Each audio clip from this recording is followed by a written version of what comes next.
నమస్తే welcome to our channel నేను మిషాల్ని YCP నేత మాజీ మంత్రి రోజా ఇప్పుడు కూటమి ప్రభుత్వం మీద విమర్శిస్తుంది ఏంటంటే ఇప్పుడు రైతులకి యూరియా లేదు ఎరువులు లేదు ధర్నా చేస్తున్నారు రైతులు కూటమి ప్రభుత్వం పట్టించుకోవట్లేదని ఆమె విమర్శిస్తుంది మరోపక్కేమో హంద్రీనివా పైన నీరు లేదు అని చెప్పి అక్కడ విమర్శిస్తున్నారు వైసీపీ వాళ్ళు వీటికన్నిటికీ స్పందించి సీఎం చంద్రబాబు నాయుడు గారు అయితే సవాల్ విసురుతున్నారు రండి చూసుకుందామానని అయితే దీని మీద పూర్తిగా విశ్లేషించడానికి మనతో పాటు స్టూడియోలో ఉన్నారు సీనియర్ జర్నలిస్ట్ డివి శ్రీనివాస్ గారు ఉన్నారు వారిని అడిగి విషయాలను తెలుసుకునే ప్రయత్నం చేద్దాం నమస్కారం సార్ నమస్తే సార్ ఈ రోజు నా కూటమి ప్రభుత్వం వచ్చి 1 ఇయర్ దాటింది మరి రైతులకి యూరియా లేదు ఎరువు లేదని చెప్పి రైతులు ధర్నా చేస్తున్నారని వైసీపీ వాళ్ళు ఫేక్ ప్రచారాలు అయితే చేస్తున్నారు మరోపక్కేమో కడప హంద్రీనివా మీద నీరు కూడా లేదని చెప్పి వాళ్ళు ఫేక్ ప్రచారాలు వీడియోలు ఏమో చేస్తున్నారు ఈ నేపథ్యంలోనే సీఎం చంద్రబాబు నాయుడు గారు అయితే సవాల్ చేస్తున్నారు రండి చూద్దాం ఎక్కడ ఉన్నాయి ఎక్కడ రైతులకి ఆ యూరియా లేదు ఎక్కడ నీళ్లు లేవు చూపిద్దామని సవాల్ చేస్తున్నారు చంద్రబాబు నాయుడు గారు ఎలా చూడాలి సార్ దీన్ని అంటే రైతులతో రాజకీయం చేస్తే కబడ్దార్ అన్నాడు. ఇప్పుడు నిజంగా రైతు సమస్యలపైన మీకు చిత్తశుద్ధి ఉంటే సమస్య ఎక్కడో చెప్పండి, నేనే వస్తా, అధికారులను పిలిపిస్తా, ఆ సమస్య పరిష్కరిస్తా అంటున్నాడు. అంటే లేని సమస్యని సృష్టించి రెచ్చగొట్టడం, అశాంతి సృష్టించటం, ఆందోళనలు పిలిపివ్వడం. యూరియా కొరత దేశం మొత్తం ఉంది. దేశం మొత్తం యూరియా కొరత ఉన్న ఆంధ్రప్రదేశ్కి కేంద్రం ప్రత్యేక దృష్టి పెట్టి యూరియా సరఫరా చేస్తుంది. కరెక్ట్గా 4 రోజుల క్రితం మంత్రి లోకేష్ ఢిల్లీ వెళ్ళాడు. ఢిల్లీలో అక్కడ కేంద్ర మంత్రులందరినీ కలిశాడు, ఒక 7-8 మంది మంత్రులు. యూరియా కావాలని అడిగాడు ఎరువుల శాఖ మంత్రిని. లోకేష్ మళ్ళా ఢిల్లీ నుంచి ఏపీ వచ్చే లోపు 27,000 టన్నుల యూరియా వచ్చింది. అవును 3 రోజుల క్రితం 40,000 టన్నుల యూరియా కాకినాడ పోర్టుకు వచ్చింది. 40,000 టన్నుల యూరియా కొరత, యూరియా లేదా అంటే వీళ్ళే కృత్రిమ కొరత సృష్టిస్తున్నారు. ఇప్పుడు కృష్ణా జిల్లాలో ఎవరో ఒక 4 వైసీపీ కార్యకర్తలంట, వాళ్ళు నిన్న యూరియా లారీ ఆపి మా ఊరు రావాల్సిందే వేరే ఊరు పోవడానికి లేదని పెద్ద సినిమా చేసి దాన్ని మళ్ళీ వీడియో వైరల్ చేశారు. దానిపైన నిన్న చంద్రబాబు ప్రెస్ మీట్ పెట్టి ఫైర్ అయ్యాడు. రైతులతో రాజకీయం చేస్తే కబడ్దార్ అంటూ.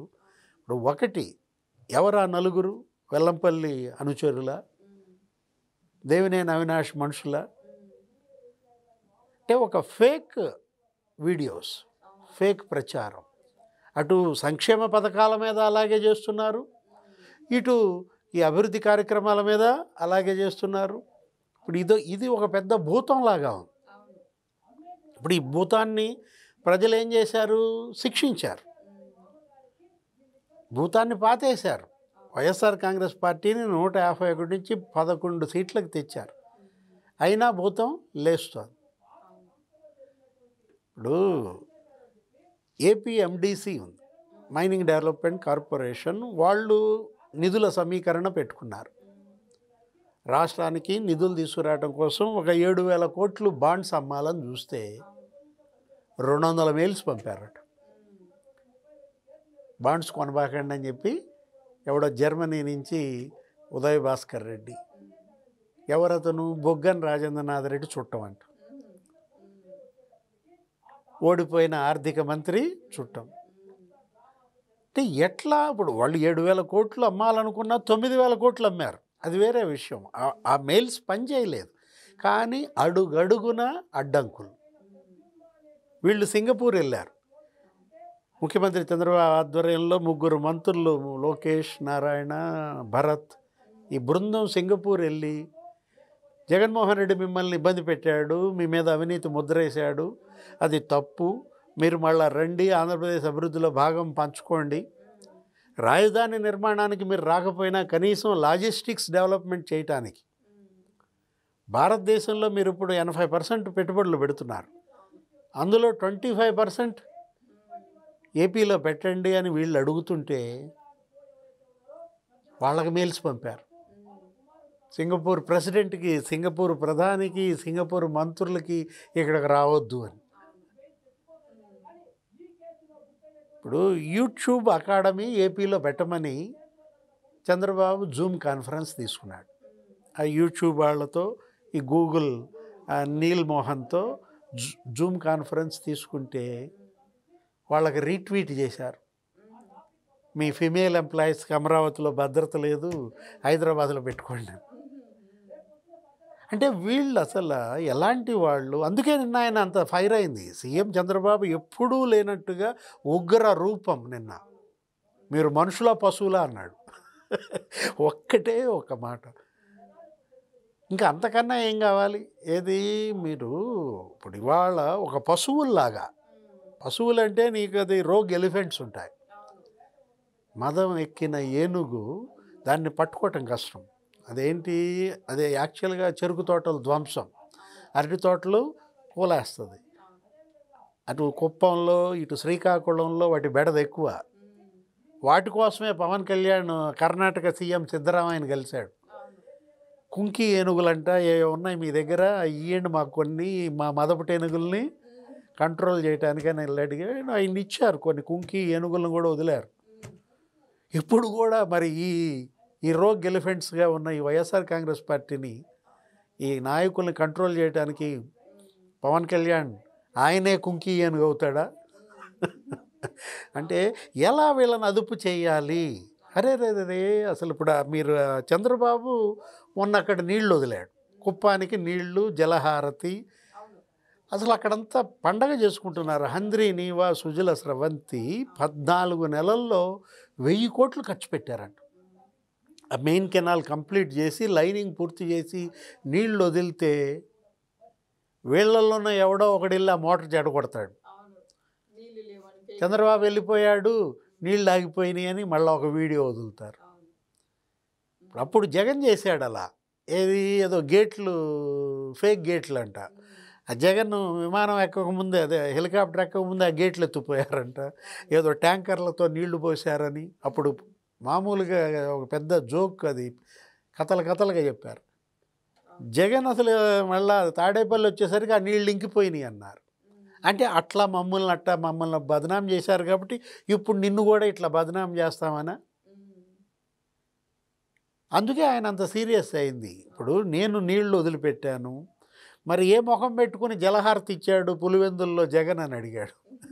ఇప్పుడు చంద్రబాబు నీళ్లు వదిలితే జగన్మోహన్ రెడ్డి జలహారతి ఏంటి? నువ్వు వదిలేవా నీళ్ళు? అంటే అడుగడుగున అబాస్ పాలవుతున్నాడు. ఒక జోకర్ లాగా జనం దృష్టిలో చులకనయ్యాడు. ఇప్పుడు ఏంటి అసలు, ఇప్పుడు ఇన్ని నేరాలు, ఇన్ని తప్పుడు ప్రచారాలు, విష ప్రచారం, దీనికి కట్టడి ఎలా చేయాలి? నిన్న ఎవరు అన్నారు, ఏది ఈ ఫేక్ ఫ్యాక్టరీగా మారింది ఇది, ఫేక్ న్యూస్ కంట్రోల్కి ఇవాళ క్యాబినెట్ భేటీలో చర్చ అంట. దీని మీద ఒక ఉపసంఘం వేశారు, మంత్రివర్గ ఉపసంఘం, ఈ ఫేక్ న్యూస్ కట్టడి చేయటం కోసం వీళ్ళని కఠినంగా శిక్షించాలంటూ రేపొద్దున ఒక చట్టం తేవాలి. ఎందుకంటే ఇది ద్రోహం. గతంలో రాజద్రోహం అనే ఒక చట్టం ఉండేది, అంటే దేశ ద్రోహులు అన్నమాట. తల్లిపాలు దాగి రొమ్ము గుద్దితే, మీరు ఆంధ్రప్రదేశ్లో ఉంటూ ఈ రాష్ట్రం అభివృద్ధి చెందాలి అని కోరుకోవాలి. అంతేగాని బాండ్స్ కొనొద్దు అంటారా? మెయిల్స్ పెడతారా? సింగపూర్ ఇక్కడ మీరు ఇన్వెస్ట్ చేయొద్దు అని మెయిల్స్ పెడతారా? ఇప్పుడు వైసీపీ వాళ్ళంతా సార్, ఇప్పుడు అభివృద్ధి లేదు రాష్ట్రం, మన జిల్లాల వారీగా వెళ్ళి అభివృద్ధి చెయ్యాలి అని మాట్లాడుతున్నారు. ఇది నిజంగా అసలు అభివృద్ధి లేదంటారా? వాళ్ళు వచ్చి చేస్తే ఇక ప్రజలు అసలు ఏమనుకుంటారు సార్? అంటే రైతుల గురించి వీళ్ళు మాట్లాడటం ఏంటి? రోజా కూడా రైతుల గురించి మాట్లాడుతుందంట. అంటే ఇప్పుడు 13 లక్షల ఎకరాలు కబ్జా, ఫ్రీ హోల్డ్ చేశారు. అందులో కూడా 5.65 లక్షల ఎకరాలు ఎవరి? ఎస్సీ ఎస్టీలే. పెద్దిరెడ్డి రామచంద్రారెడ్డి అయితే అసలు ఒక ఊళ్ళో 1000 ఎకరాలు కబ్జా చేశాడంట. ఆ ఫైళ్ళు తగలబెట్టారు, అవన్నీ బయటకు వస్తున్నాయని, ఆ మదనపల్లి ఫైల్స్. అరే రైతు, ఆయన పొలం, ఆయన పాస్ పుస్తకం, ఆ రైతు ఫోటో ఉండదంట, జగన్ ఫోటో ఉంటుందంట. అందుకదా రైతులందరూ నిన్ను పీకేసింది. వాళ్ళు ఎందుకు ఓడించారు నిన్ను? వాళ్ళ పొలంలో సర్వే రాళ్ల మీద జగన్ బొమ్మ. గత 5 సంవత్సరాల్లో రైతులు అంటే రోడ్డు మీదకి అసలు రాలేదంట, రోడ్డుకి ఎక్కలేదంట, నిరసన చేయలేదంట, కార్యక్రమాలు ఏం చేయలేదంట. ఈ కూటమి ప్రభుత్వం వచ్చిన తర్వాత రైతులందరూ రోడ్డు మీదకి వస్తున్నారు. రోజా వ్యాఖ్యలు సార్. ఎందుకు? నిన్నగాక అన్నదాత సుఖీభవ డబ్బులు వేసినందుగా. ఒక్కొక్క రైతు ఖాతాలో ఇప్పటికి ఆల్రెడీ 7,000 పడిపోయాయి. మళ్ళీ నెక్స్ట్ మంత్లో ఇంకో 7,000 పడతాయి. మళ్ళీ తర్వాత ఇంకో 6,000 పడతాయి. అంటే నెలకి ఒక 7,000, 7,000, 6,000గా అట్లా 3 దఫాలుగా వేస్తున్నారు 20,000. దానికా రోడ్డుకి ఆందోళన చేస్తోంది. జగన్ రద్దు చేశాడు డ్రిప్ ఇరిగేషన్, 90% సబ్సిడీ. అది మళ్ళీ ఇచ్చాడు చంద్రబాబు. జగన్ రద్దు చేశాడు రైతు రథం ట్రాక్టర్లు. ఇప్పుడు మళ్ళీ ట్రాక్టర్లు ఇస్తున్నారు రైతులకి సబ్సిడీ రేట్ల పైన. ఒక్కొక్క రైతుకి దగ్గర 5-6 లక్షల బెనిఫిట్. ఒక్కొక్క రైతు ఇప్పుడు ఒక ఎకరం నువ్వు 1,00,000 రూపాయలతో డ్రిప్ వేసుకున్నావు అనుకో, 90,000 బెనిఫిట్. అంటే నీది 10,000. అందుకొస్తున్నారా చెప్పు. ఇప్పుడు రైతుల ముసుగులో మీరు వస్తున్నారు, మీ కార్యకర్తలు వస్తున్నారు. ఇప్పుడు వాళ్ళ భరతం పడతారు. ఏది వాళ్ళ ఎవరైతే ఈ ఫేక్ వార్తలు, ఈ ఫేక్ వీడియోలు ఈ ప్రచారం చేశారో వాళ్ళ మీద కేసులు. రాష్ట్ర ద్రోహ చట్టం అనే ఒక చట్టం రాబోతుంది రేపు. అసెంబ్లీ అదేనంట. పవన్ కళ్యాణ్ మొన్నే చెప్పాడు, ఏంటి ఈ ఫేక్ న్యూస్ పైన రేపొద్దున ఒక చట్టం తీసుకురావాలంటూ. ఒక 15 రోజుల్లో ఆ చట్టం కనుక వచ్చేస్తే అరెస్ట్ అయ్యేది ముందు ఇళ్ళే. ఇప్పుడు రోజే మాట్లాడుతూ ఉండగానే ఇప్పుడు రోజా మీద మరో కేసు నమోదైందని మనకు వస్తుంది సమాచారం సార్. ఇప్పుడు ఏ కేసు ఆడుదాం ఆంధ్రానా? ఇప్పుడు కబ్జాల కేసా, భూ కబ్జాలు, ఇసుక కేసా, అసలు ఏ రకంగా రోజా నగరంలో మొత్తం వాళ్ళ అన్నదమ్ములు, వాళ్ళ యొక్క బినామీలు, ఎన్ని కేసులు ఉన్నాయి, ఏ కేసులో ఎవరెవరు? అసలు ఇప్పుడు అది కేసుల పార్టీ అయిపోయింది. ఒకవైపు జైళ్ళు, అరెస్టులు, వీళ్ళని జైళ్ళకి ఇక జైళ్ళు చాలా వీళ్ళని పెట్టడానికి. అక్రమంగా అరెస్టులు చేస్తున్నారంట. ఇప్పుడు లిక్కర్ కేసులో 12 మంది అరెస్ట్ అయ్యారు. అక్రమంగా అరెస్ట్ చేస్తే మీకు బెయిల్ ఇవ్వకుండా హైకోర్టు ఉంటుందా, సుప్రీంకోర్టు ఉంటుందా? అక్రమంగా అరెస్ట్ చేస్తున్నారు అనడం ద్వారా ఆ అన్నాళ్ళు సుప్రీంకోర్టుని తిడుతున్నారు, హైకోర్టుని బ్లేమ్ చేస్తున్నారు. ముందు అది ఇంకో కేసు పడుద్ది.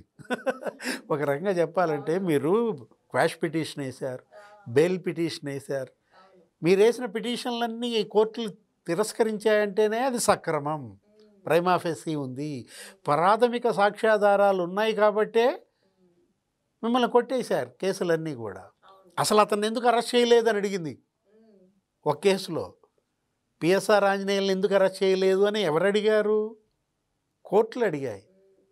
సంజయ్ మొన్న సంజయ్ని అరెస్ట్ చేశారు. అర్జెంటుకి వెళ్ళిపోయి లొంగిపోవాలి. సుప్రీంకోర్టు 3 రోజుల్లో లొంగిపోని ఆదేశించింది. చచ్చినట్టు వచ్చి అరెస్ట్ అయ్యాడు. మిథున్ రెడ్డి పాపం ఆయన లాయర్ వారం రోజులు గడువు అడిగాడు. ఏమంటే మేము ఢిల్లీలో ఉన్నాం, మేము వెళ్ళి రావడానికి కొంచెం టైం ఇవ్వండి. వారం రోజులు అంటే వారం రోజులు కాదు, 3 రోజుల్లో లొంగిపోమని. అంటే ఇప్పుడు వీళ్ళ అరెస్టులు సిట్ చేయటల్లా, వీళ్ళ అరెస్టులు పోలీసులు చేయటల్లా, కోర్టులు చేపిస్తున్నాయి. అంటే వీళ్ళు బ్లేమ్ చేస్తుంది కోర్టులు కనుక అయితే మళ్ళీ కోర్టులు ఇంకో కేసులు పెడతాయి వీళ్ళ మీద. సార్ రేపు మరి మంత్రి నారా లోకేష్ గారు ప్రధాని నరేంద్ర మోడీ గారిని భేటీ అవుతున్నారు. ఈ సందర్భంలో ఇప్పుడు వైసీపీ వాళ్ళందరూ భయపడుతున్నారు, లిక్కర్ స్కామ్ సంబంధించి చర్చ ఏమైనా జరిగిద్దా అని, అరెస్ట్ కాబోతున్నారా అని. ఏమంటారు సార్ మీరు? అంటే లోకేష్ ఢిల్లీ వెళ్ళినప్పుడల్లా ఇక్కడ డైపర్లు మారుస్తుంటే ఎట్ట కుదురుతుంది వీళ్ళమ్మక్కడ. ఇప్పుడు అంత భయపడేవాడు రాజకీయం ఏం చేస్తాడు? ఇప్పుడు పోయిన నెల వెళ్ళాడు, అంతకుముందు నెల వెళ్ళాడు. 2 నెలల క్రితం ప్రధాని మోడీయే పిలిచాడు, ఫ్యామిలీతో మీరు డిన్నర్కి రండి లోకేష్ అని. దేవాంశు, బ్రహ్మణి వెళ్ళారు. 2.5 గంటలు ఏమో గడిపారు. అరే దేశంలో ఏ నాయకుడితోనూ మోడీ గడపలేదు, మరి లోకేష్తో 2 గంటలు గడిపారని వీళ్ళు ఏడ్చారు. పోయిన నెల వెళ్ళాడు, ఒక 7 కేంద్ర మంత్రులను కలిశాడు. తన శాఖతో పాటు మిగతా శాఖల్లో పెండింగ్ ఉన్న ప్రాజెక్టులన్నీ మరి స్పీడ్ చేయమని అందరినీ బతిమలాడాడు. లోకేష్ ఇక్కడికి రాకుండానే ఇందాకే చెప్పాను, 27,000 టన్నుల యూరియా పంపేసింది. ఇప్పుడు అతనేంటి అభివృద్ధి పనుల కోసం, పెండింగ్ ప్రాజెక్టుల కోసం, నిధుల సమీకరణ కోసం వెళ్తున్నాడు. రేపొద్దునంట సూపర్ హిట్ అనే ఒక సభ పెడుతున్నారు. ఏంటది? సూపర్ హిట్ అని ఒక మీటింగ్ అనంతపురంలో 10వ తారీఖు సూపర్ 6 సూపర్ హిట్ అని ఒక పెద్ద బహిరంగ సభ పెడుతుంటే దానికి రమ్మని పిలవటానికి వెళ్ళాడేమో. ప్రధాని మోడీని 10వ తారీఖు మేము అనంతపురంలో మీటింగ్ పెట్టాము. బీజేపీ, జనసేన, తెలుగుదేశం, కూటమి ప్రభుత్వం, డబుల్ ఇంజన్. మరి సారథి ఆయనే కదా. ఎవరు ఇప్పుడు డబుల్ ఇంజన్ సర్కార్, ఒక ఇంజన్ మోడీ అయితే ఇంకో ఇంజను చంద్రబాబు కదా. కాబట్టి మోడీని అనంతపురం సభకు రమ్మని పిలవడానికి వెళ్ళాడేమో. ఆల్రెడీ అతనేంటి, స్టీల్ ప్లాంట్ ప్రైవేటీకరణ 14,000 కోట్లు ఇచ్చారు, ఇంకొంచెం ఇవ్వమని అడుగుతాడు. పోలవరం, అమరావతి. మోడీ వచ్చి 2 సార్లు శంకుస్థాపనలు చేశాడు. విశాఖపట్నంలో అక్కడేంటి 2 లక్షల కోట్లతో అక్కడ శంకుస్థాపన, భూమి పూజ, 1,50,000 కోట్లతో ఎన్టీపీసీ ప్లాంట్ ఇక్కడ విశాఖలో. అమరావతి వచ్చాడు, అమరావతిలో 1,00,000 కోట్లతో భూమి పూజ, శంకుస్థాపన, 63,000 కోట్లతో అమరావతిలో రోడ్లు, ప్రాజెక్టులు, వంతెనలు, బిల్డింగ్స్ శంకుస్థాపన చేశాడు.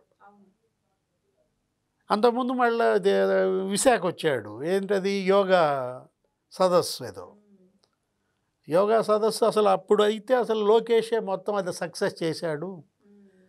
అసలు అది అసలు నభూతో నభవిష్యత్. నేను ఇన్ని సదస్సులకు అటెండ్ అయ్యాను, కానీ మీరు వెళ్ళి నేర్చుకోండి లోకేష్ దగ్గర. విశాఖపట్నంలో యోగా సదస్సు అతను ఎలా సక్సెస్ చేశాడు. గిన్నెస్ రికార్డులు ఉన్నాయి, 2 గిన్నెస్ రికార్డులు కూడా నమోదయ్యాయి అంటూ మోడీ ఆయన్ని కలిసిన ప్రతి ఒక్కడి దగ్గర లోకేష్ని పొగుడుతున్నాడు. ఇప్పుడు ఇవాళ మోడీని కలిసి విశాఖ వచ్చారు, అమరావతి వచ్చారు, మరి రాయలసీమ వాళ్ళు అడుగుతున్నారండి. మోడీ గారు రాయలసీమ కూడా ఒకసారి వచ్చి మీరు అక్కడ మరి భూమి పూజలు చేస్తారా, శంకుస్థాపనలు చేస్తారా? అక్కడ 2 లక్షల కోట్లు, ఇక్కడ 1,00,000 కోట్లు కలిపి 3 లక్షల కోట్లతో రేపు సీమలో 10వ తారీఖు భూమి పూజలు, శంకుస్థాపనలు ఉన్నాయా? అవి అడగటానికి వెళ్ళాడా? మొన్న Modi cabinet semi conductors plant ఏదో పెడతానంది. కొరియా ఇండియాలో పెడుతోంది 14,500 కోట్లతో. ఆ సెమీ కండక్టర్స్ ప్లాంట్ ఎక్కడ పెడుతున్నారు? రాయలసీమలో పెడుతున్నారు. జపాన్ అదొక 600 కోట్లు. అంటే 15,000 కోట్లతో Japan, Korea semi conductors plants రాయలసీమలో పెడుతున్నందుకు ధన్యవాదాలు చెప్పడానికి వెళ్ళాడేమో. మీ క్యాబినెట్ ఆమోదించిందంటే చాలా సంతోషం. సింగపూర్ వాళ్ళు కూడా వస్తామంటున్నారు, వాళ్ళు కూడా పెట్టుబడులు పెడతామంటున్నారు. 80,000 కోట్ల పెట్టుబడులు మరి దగ్గర పెడుతున్నారు. 80,000 కోట్ల డాలర్స్, సింగపూర్ డాలర్స్. దాంట్లో మరి ఒక పావలా వాటా ఏపీకి వచ్చేటట్టుగా నేను అడిగాను, వాళ్ళు ఒప్పుకున్నారు. సింగపూర్ పెట్టుబడుల్లో అధిక శాతం ఏపీకి వచ్చేటట్టుగా చేయమని అడుగుతానికి. అతని అభివృద్ధి ఏంటో, అతని పెండింగ్ బిల్స్ ఏంటో అవి అతను వెళ్తే వీళ్ళకేమో డైపర్స్ మార్చుకుంటామంటే మార్చుకోండి, తప్పది మీ వ్యాధి. దానికి ఎవరేం చేస్తారు? భయపడటం అనేది ఇవాళ వైఎస్ఆర్ కాంగ్రెస్ పార్టీ బ్లడ్లోనే ఉందా? Thank you sir.